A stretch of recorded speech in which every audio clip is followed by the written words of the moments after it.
Have you ever wondered why emotional intelligence and leadership are essential? You might also be wondering what this has to do with you. Emotional intelligence enables us as leaders to handle interpersonal relationships judiciously and empathetically. We are excited to have you here with us today. This conversation is going to be epic. I am looking forward to you all meeting my co host today. We value your feedback and opinions.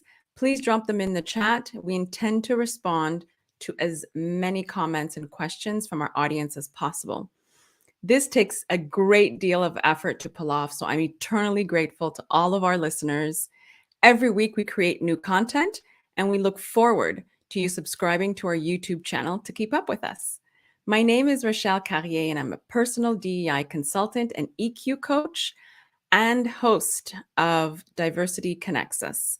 My co host and business partner is also here with us, and I'm very happy for you to meet him.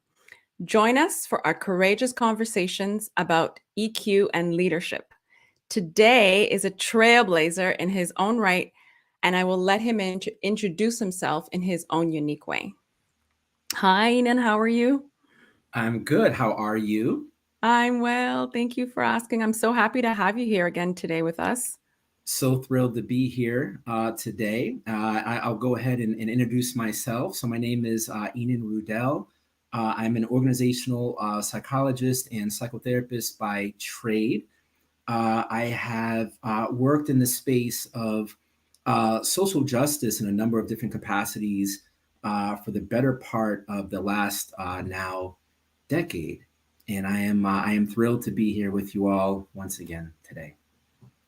You know, we had a conversation last week, and today we're continuing, on our central theme of emotional intelligence and inclusive leadership.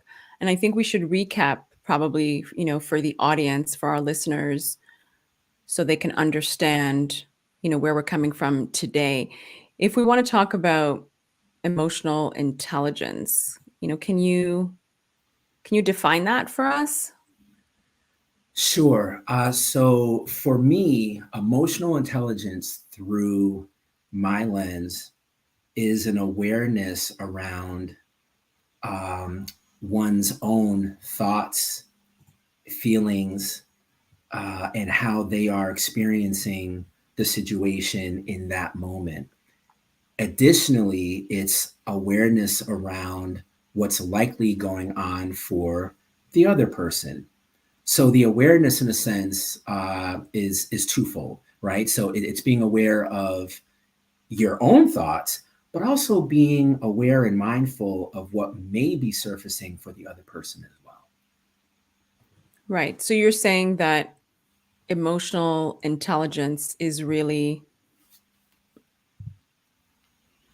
having a self-awareness of your current GPS, of what of where your emotional is at that moment. Absolutely, awareness. Absolutely.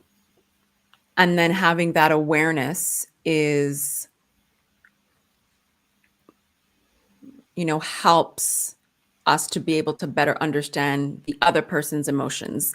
And that way we're not in a reactive dialogue, right? Right, exactly. So in a sense, emotional intelligence can be used as a tool to navigate difficult conversations in difficult situations by bringing a level of awareness that lends itself to reaching shared places of understanding. So how does it show up on a day-to-day then in the workplace? How do you think that shows up on a day-to-day for us in the workplace? So I think as we navigate our day to day and we're having these interactions in these fast paced environments, there's an opportunity to infuse emotional intelligence or EQ. Some refer to it as EQ. Um, there are opportunities within those interactions, right? So when having a conversation with someone, it's being mindful and aware of what's surfacing for you physiologically in that moment. And then conversely, it's being aware of um, what the other person might be experiencing. So, you know, where it surfaces is really in the human interaction that takes place in the day to day. It's amazing how this conversation lends itself to a podcast I did last week with Kayshawn Hughes, and she's a neuro coach, and she was saying, so we did a little session on the podcast, and she was asking me what's surfacing for you now. So I was telling her that before each podcast, I'm extremely nervous. And then I said, well, my heart constantly palpitates and I feel very anxious before coming on the podcast. And she said something that was very interesting. She said that capability to identify the physiological, occurrence, that feeling that you have incites an emotion. And you mentioned earlier that, there's a physiological response.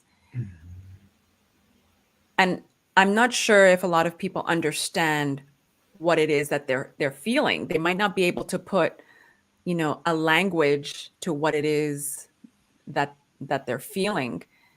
So can you explain that a little bit in terms of, I mean, I was only able to identify it because I knew that I wasn't hungry. I went down the list and then I realized, oh, this is my place of discomfort. And this is what happens to me when I'm uncomfortable. And then, I mean, like you saw, I go 5, 4, 3, 2, 1 before we go on because I need to Yeah. calm down so I don't let that anxiety level up. Yeah. So, Yeah. So for you, it sounds like that's where the awareness allows you to process what you're feeling, what's happening for you, again on a physiological level. So when I say that, it's our breathing patterns, it's our heart rate, it can be blood pressure, it can be rapid thoughts, any of those. So emotional intelligence really is being aware of what's going on in your body, what's going on in your body in that moment, because having awareness around that in some ways can provide you with a guide for how to move forward. Sometimes simply just naming what you're feeling to the other person can be effective, again, in reaching that place of shared understanding. right. And empathy, the other Mhm. person will be able to understand that I am going through something right now Mhm. and maybe to step back or, have a conversation at a different time or dissect the conversation in a different way. Mhm. Exactly. Exactly. Right. Yeah. So today, we're going to focus on a few reflection questions. And I think it's really important for leaders, managers, anybody in upper level management to be able to understand that part of being a really good leader is really being able to understand their own emotions so that they can understand, what their employees or workers are going through to maximize, like you said, to maximize that relationship where there's a better understanding. Mhm. Absolutely. I would add to that just that I think when we consider leadership, uh, it's perhaps even more important that our leaders embrace the idea of emotional intelligence and the use of it in their day to day for the reasons that you highlighted. An emotionally intelligent leader is in tune with their direct reports in terms of how their direct reports are experiencing the day to day. So it's beyond just assigning a task, right? It's beyond setting an objective. Emotional intelligence involves taking it a step further and really delving into how that person is making meaning of that task and or objective, and how the pursuit of completing that goal is affecting that person, right? So it really is at a deeper level. Can you give us an example? Sure. So say you are working on you work for a tech company. You've been assigned a particular project. You're at a vantage point where you're seeing things and you're experiencing things that your supervisor or your manager may not be seeing. So then, in turn, you're then sitting with some very real feelings that may not be understood and or shared by your manager or supervisor. So in that instance, it becomes imperative that your manager or supervisor check in with you, not just on where you're at in terms of completion, but how you're experiencing that particular assignment. Because to know that will better set the employee up for success, but will also deepen their relationship between a supervisor and supervisee. Absolutely. And that was our next question, in Mhm. what ways does EQ strengthen relationships? Yeah, yeah. And that's a deep dive. Hmm. Absolutely, because now I better understand you. I better understand your perspective. I understand how you're being affected.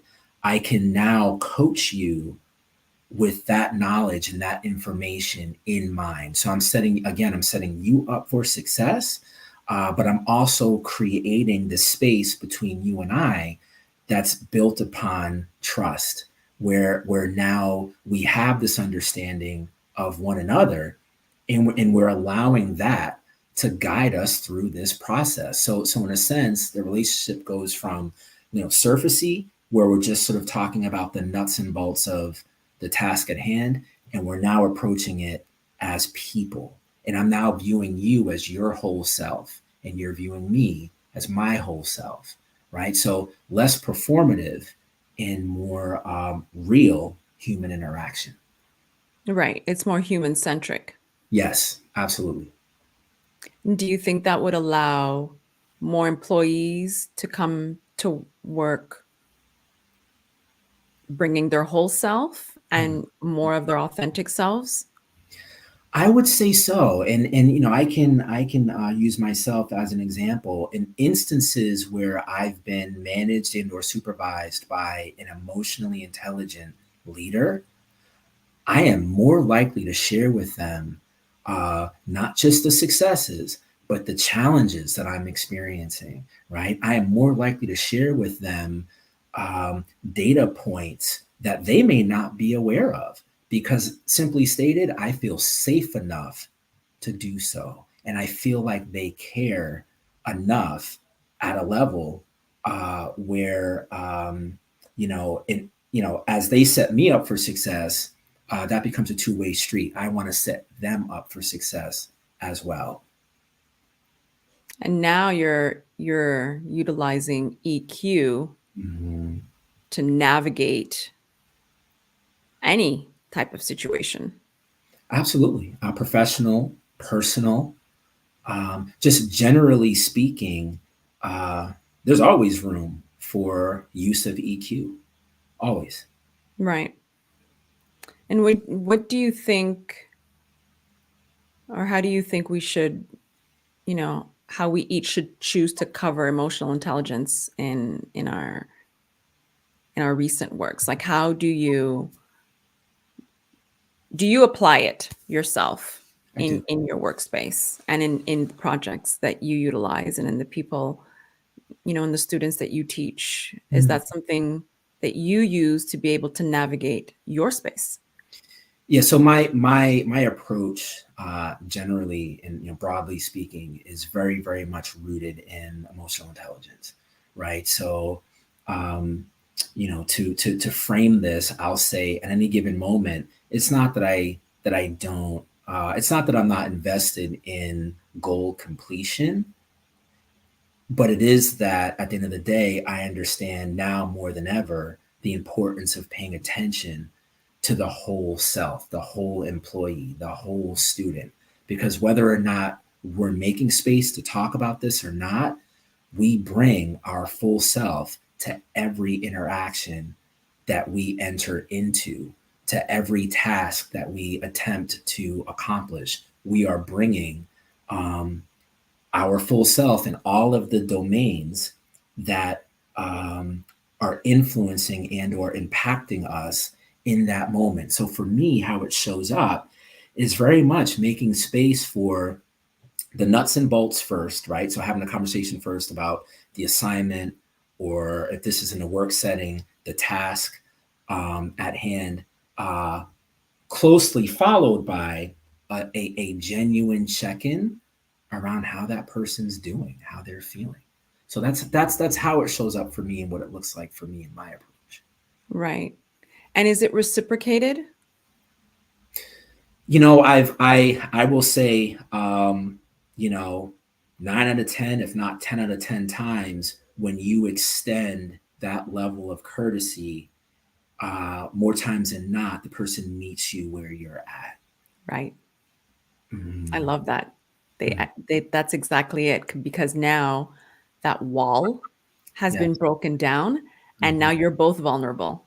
Exactly. Exactly. And thank you for mentioning that, because vulnerability um, is what often prevents some from entering into an emotionally intelligent rapport or relationship, right? Because when we go back to the start of this call, where we talked about the importance of awareness and reflection, that often does surface some vulnerability, right? In order for me to self reflect, I have to be willing to go through the process of maybe uncovering some less than favorable information about myself, right? And so I would absolutely say that, uh, yeah, it can feel vulnerable using EQ in our day to day. Absolutely.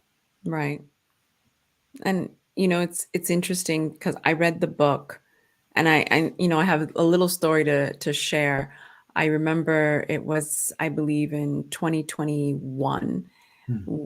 I had transitioned into different projects, and the it was actually, in all transparency, a full burnout. Hmm. And there was a certain process that I was going through, and in that process I did a 4-day seminar with Tony Robbins. So there was a lot of excitement and passion at the beginning of all the seminars, yelling, screaming, we were running. And this is all Zoom as well. I think there were 50,000 people on Zoom. And he literally, built us up. I had to run around the house screaming and yelling and build up my momentum into a positive state of mind.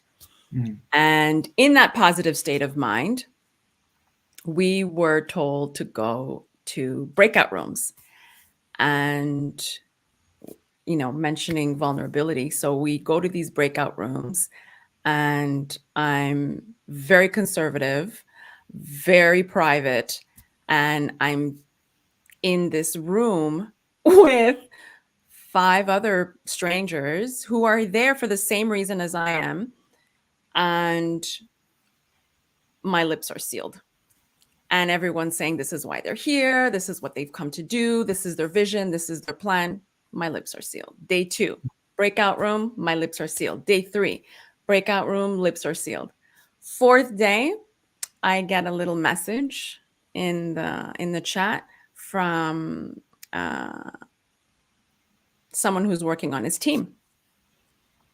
And they said, have you ever read the book Dare to Lead by Brene Brown? And I said, no, I haven't. They said, oh, it's a small suggestion. I had no idea everybody was watching the process in all the Zoom is in all the Zoom breakout rooms. And I thought, oh, that's really interesting. Why is it pertaining to me? And fast forward, I hire a clarity coach, and the clarity coach says, have you ever heard the book Dare to Lead by Brene Brown? And I thought, this is really interesting. This is two people from two different spaces who have no idea who I am, but they obviously see something that I don't see and that I'm obviously not portraying. And I have to be honest, all my life, I thought vulnerability was a sign of weakness. Mm-hmm. And after I read the book, I realized that giving birth to this podcast, as you know, it was so imperative in my growth, because this was going to allow me to be vulnerable. And I thought, if I can share a story, then somebody else will feel comfortable, because you said, you're in a psychologically safe space now to be able to share your story. So vulnerability is something that I just learned to do only a year ago. Yeah. And it doesn't come easy for most. And in fact, the fear of being vulnerable often prevents people from even entering in to emotionally intelligent spaces. It often, for some, feels better to keep the engagement at a level where we're only discussing the goal, the steps you're going to take towards the goal, and anything associated with either of those two, right? Steering clear of any dialogue that makes room for, feelings. That's exactly it. Makes rooms for feelings, for emotions. Yeah. So why does the use of EQ really matter then in the workplace? Why do you think it really matters in the workplace? I understood on my end that being vulnerable allowed a space for others to be more comfortable Mm-hmm. with me, and to let go of any preconceived ideas that they might have had before having this conversation, with this particular person. And it bridges a gap between us, I think. Yeah.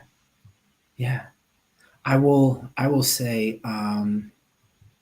so we'll take a step back, and for those that are really struggling with use of EQ in the workplace, right? It begins and ends with the business case.